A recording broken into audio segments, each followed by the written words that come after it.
Meksin Hamid. L'islam n'est pas un monolithe. 2007, 6 ans après les attentats terroristes du 11 septembre 2001. Du 11 septembre 2001, je voyageais en Europe et en Amérique du Nord. Amérique du Nord. Je venais de publier un roman intitulé Okotni. Fondamentaliste en raison du grand nombre d'entrevues avec de nombreux entretiens avec des journalistes et des téléspectateurs à l'occasion de séances de questions-réponses. Questions-réponses qui parlaient de l'islam comme d'une chose monolithique. L'islam comme une chose monolithique, comme si l'islam appartenait à un monde autonome et bien défini, comme Microsoft. Monde autonome et bien défini, comme Microsoft. Windows est clairement différent et significativement incompatible avec le système d'exploitation. Système d'exploitation de la loi Sex-West. Je me souviens d'une lecture en privé. En Allemagne, les gens posaient sans cesse des questions sur la façon dont nous, Européens, voyons les choses. Questions sur la façon dont nous, Européens, voyons les choses, par opposition à la façon dont vous, musulmans, les voyez. Les choses par opposition à la façon dont vous, les musulmans, voyez les choses. J'ai fini par être tellement exaspéré que j'ai sorti mon passeport britannique de ma poche. J'ai sorti mon passeport britannique de ma veste et j'ai commencé à l'agiter au-dessus de ma tête.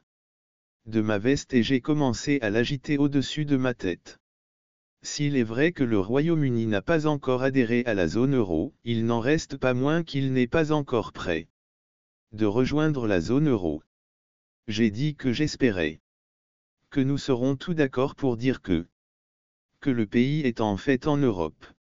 6 ans plus tard, un film inspiré de romans est sur le point de sortir sur les écrans du monde entier et j'ai le plaisir de vous annoncer qu'il est en cours de réalisation. Sur les écrans du monde entier et j'ai le plaisir de vous annoncer que ces questions sont un peu moins fréquentes qu'en 2007. Cela représente un progrès. Mais il s'agit d'un progrès modeste pour l'Union européenne. L'islam comme monolithe s'attarde dans des endroits à la fois attendus et inattendus. J'ai récemment reçu une connaissance londonienne qui a beaucoup voyagé et qui m'a dit à Londres que si les musulmans peuvent être agressifs, ils sont unis. Un sens profond de l'hospitalité. Je lui ai répondu que je me souvenais d'avoir été à Early Idi dans la file d'attente. J'étais à Early Idi dans la file d'attente lorsqu'un agent d'immigration saoudien a jeté un passeport pakistanais à la figure. Un agent d'immigration saoudien lui a jeté au visage un passeport pakistanais. Un passeport d'un travailleur pakistanais au visage. Travailleur pakistanais. Si c'était là de l'hospitalité, je n'étais pas sûr que ce soit le cas. L'hospitalité, je n'étais pas sûr que nous ayons la même définition. L'islam n'est pas une race. Mais l'islamophobie a des caractéristiques russes. La plupart des musulmans ne choisissent pas l'islam. Comme ils choisissent de devenir médecins. Ou avocats, ou même de la façon dont ils de devenir des fans de Coldplay ou pour l'amour de l'AED. La plupart des musulmans, comme les personnes de n'importe quelle confession, ont choisi l'islam. Les musulmans, comme les personnes de toute confession, naissent dans leur religion. Ensuite, ils développent leur propre relation avec leur propre vision de la vie. Leur propre foi parmi les gens qui se définissent comme musulmans, un par un. Pour chaque individu, tout comme parmi ceux qui se définissent comme chrétiens, bouddhistes ou hindous, l'islamophobie n'est pas un problème. Bouddhiste ou hindou, l'islamophobie est un refus de reconnaître ces variations, de reconnaître l'individu. Sciences humaines, le désir de peindre les membres d'un groupe perçu avec la même brosse à reluire. En ce sens, elle est en effet similaire au Racisme, il attribue à la fois trop et trop peu aux musulmans trop et pas assez. Trop et trop peu d'agences, trop dans le choix de leur religion et trop peu dans le choix de leur religion. Leur religion et trop peu d'agences dans le choix de ce qu'il faut en faire. L'islamophobie peut-être. Les musulmans se tiennent fièrement la tête haute dans l'Amérique militariste. L'Amérique militariste. Prise analytique. Des partis politiques européens non conventionnels. Et même dans le discours athée, ou l'islam. Ou, d'une certaine manière, l'islam peut être plus mauvais que la religion en général. Que la religion en général. On pourrait donc dire que le voleur est mauvais mais qu'il est noir. L'agresseur est pire parce que les personnes noires sont considérées comme plus violents de manière innée. L'islamophobie. L'islamophobie revient souvent dans les débats. Débats publics, par exemple en ce qui concerne le projet de centre culturel islamique.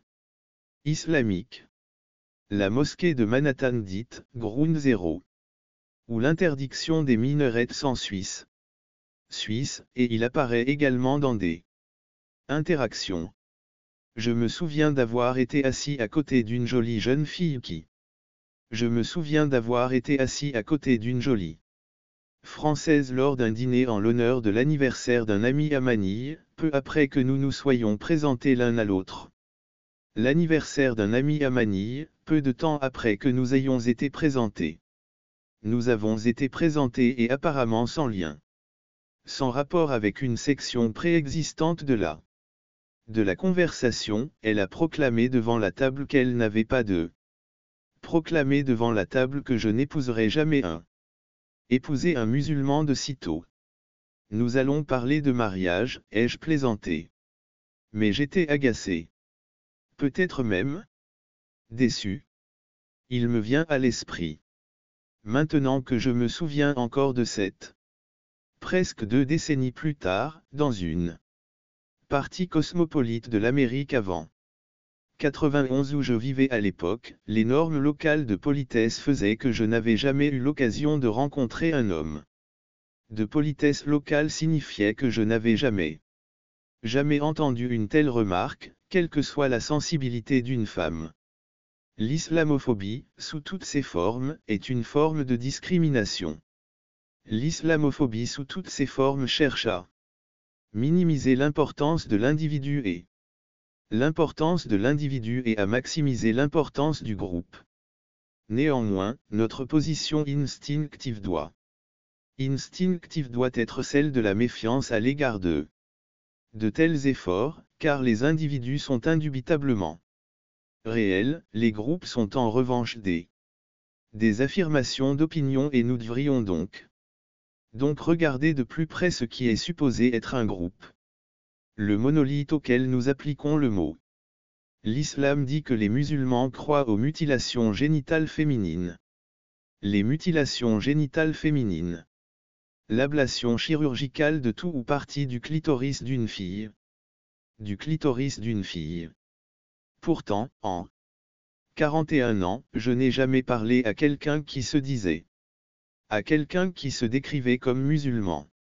Et j'ai trouvé cette pratique tout à fait inhumaine et abominable.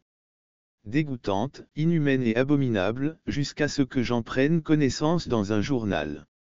Jusqu'à ce que je lise pour la première fois un article dans un journal. À l'âge de 20 ans, j'aurais probablement pensé qu'il était impossible qu'un tel rituel puisse être pratiqué à l'étranger. Qu'il était impossible qu'un tel rituel puisse exister. De même, des millions de musulmans. Musulmans croient apparemment que les femmes ne devraient aucun rôle en politique, mais des millions d'autres. Millions d'autres élisent sans aucun doute des femmes premiers ministres dans les pays à majorité musulmane. Comme le Pakistan et le Bangladesh. En effet, les élections au Pakistan ce mois-ci ont vu un nombre record de 448 femmes ont brigué des sièges dans les assemblées nationales et provinciales. 2 de mes arrière-grands-parents ont envoyé toutes leurs filles à l'université. À l'université. L'une d'entre elles, ma grand-mère, était présidente de l'association All Pakistan Women's, présidente de l'association des femmes du Pakistan, et a consacré sa vie à la promotion des droits des femmes dans le pays. À la promotion des droits de la femme dans le pays. Parmi celles qui font partie de la même lignée de femmes, qui ne travaillent pas et qui refusent de sortir avec des hommes, qui ne sont pas de leur famille de sang. J'ai des parentes de mon âge qui se couvrent la tête. De mon âge qui se couvrent la tête. D'autres portent des mini-jupes, certaines sont professeurs d'université ou dirigent des entreprises. D'autres encore préfèrent ne pas sortir de chez elles.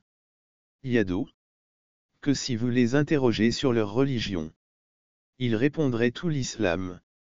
Mais si vous terme pour définir leur politique de carrière ou leurs valeurs sociales, vous auriez du mal à trouver une vision unifiée et cohérente d'un être vivant. La religion est très différente de l'analyse textuelle stricte. L'analyse textuelle stricte, très peu de personnes, de n'importe quelle foi, vivent leur vie comme l'interprétation littérale des Écritures. De nombreuses personnes n'ont que peu ou pas de connaissances de l'Écriture. Beaucoup d'autres, qui ont plus de connaissances, préfèrent s'en tenir à l'interprétation littérale des Écritures. Ont plus de connaissances, ils préfèrent interpréter ce qu'ils savent d'une manière commode ou selon leur propre compréhension morale de ce qui est bon. Ce qui est bon, tandis que d'autres considèrent leur GIA comme une sorte de l'acceptation de soi des talibans a été filmé lors de la cérémonie de remise des prix. Le film d'une jeune femme fouettée à Swati pour la punir d'avoir prétendument, en guise de punition pour son prétendu immoral au Pakistan, a suscité un tel. Le dégoût de la population a été tel que l'armée a commencé une campagne pour vous apprendre à connaître la région, comme me l'a dit le chauffeur de mes parents. Le chauffeur de mes parents m'a dit qu'ils disent qu'ils l'ont battu à cause de l'islam. Ce n'est pas l'islam. L'islam dit qu'il faut faire. L'islam dit de faire de bonnes choses, alors comment cela peut-il être l'islam?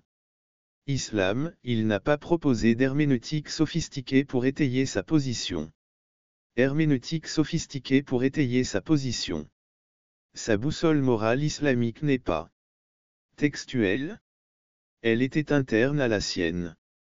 Une notion du bien et du mal que j'ai souvent entendu dire, lors de lectures ou de conférences, de Lahore à la Louisiane, en disant que, à contre-cure, notion de fondamentaliste, de la phrase avec et des paragraphes qui sont effectivement présents dans le livre. Le protagoniste Changesh est un étudiant pakistanais à Princeton. Lorsqu'il obtient le emploi de rêve dans une société d'évaluation très bien payée à New York, il s'exclame. New York, il s'exclame. Dieu merci. C'est tout, mais c'est tout, mais c'est tout, mais c'est tout, mais c'est tout, mais c'est tout, mais c'est tout, mais c'est tout, mais c'est tout, mais c'est tout, mais c'est tout. Cette chaîne, il s'agit d'une figure de style. Il n'y a aucune preuve que je suis gay. Religieux, il ne cite pas les Écritures. Il ne se pose jamais de questions sur les Écritures. Réada ou le divin. Il boit. Il a des relations sexuelles. Il boit, il a des relations sexuelles en dehors du mariage. Peuvent très bien être les croyances d'un humaniste. Humaniste laïque, mais il se dit musulman.